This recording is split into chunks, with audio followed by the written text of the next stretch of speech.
You may have heard or read news stories about the recent elections in the United States. The voting ended last Tuesday, November 3rd. That night and in the days that followed, Americans and people all over the world watched the news for election results. These news stories will be the subject of our Everyday Grammar Report today. We will explore part of English grammar that is important to understanding stories about elections, phrasal verbs. Phrasal verbs are groups of words. They combine a verb and another short word, as in the term look up. Look up means to search for information in a book or on a computer. Here is something important to remember. Phrasal verbs have a meaning that is different from what the individual words suggest. After the U.S. elections, you probably heard or read many phrasal verbs in news stories. Today we will consider 3 of them: go on, pick up, and catch up. The first phrasal verb is go on. In the hours after Election Day, many Americans asked themselves, what is going on with the election results? According to language expert Norbert Schmidt, go on is the most common phrasal verb in the English language. Go on has several meanings, but by far the most common is happening or taking place. Schmidt estimates go on has this meaning over 60% of the time that it is used. So how was go on used in stories about the election? Consider these words in a story from CNN, the US-based broadcaster. CNN's website published the report at the end of last week. 6 states remain too close to call.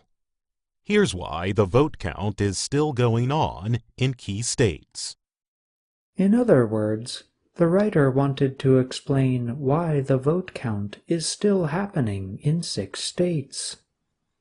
The second phrasal verb is the term pick up. For our program today, pick up is somewhat unusual. This is because its most common usage has little to do with its meaning with respect to elections. Schmidt estimates that around 70% of the time you hear or read pick up, it means to get or take somebody or something from a place. So, you might pick up or lift a stone from the ground. But with respect to elections, pick up has a different meaning. You might read about a political party trying to pick up votes in a congressional district or legislative area. Pick up, in this case, means to earn or gain something. It does not mean to get or take something from a place. Consider this example from The Guardian newspaper. It describes how the 2 main political parties are fighting for control of Congress. The Republicans looked to pick up a handful of seats in the House of Representatives, with Democrats holding the majority. Our third phrasal verb is catch up. Often, catch up describes what happens in a race, when someone who is behind reaches the person in the lead. So you might hear someone at a motor car race say, Driver A is catching up to Driver B. This same idea is true in elections.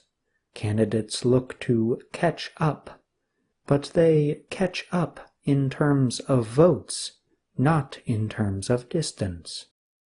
One CNN report used the phrasal verb catch up to describe results in the presidential race between former Vice President Joe Biden and President Donald Trump.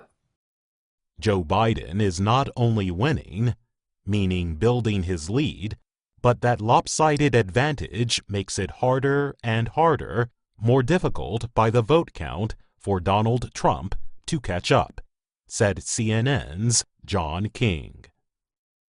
Today we explored phrasal verbs that are often used in reports on elections. Understanding these expressions will help you understand such stories. Try using the phrasal verbs we talked about the next time you write or speak English, and be sure to listen carefully for them when watching the news. Little by little, phrasal verbs will become clearer and easier for you. I'm John Russell.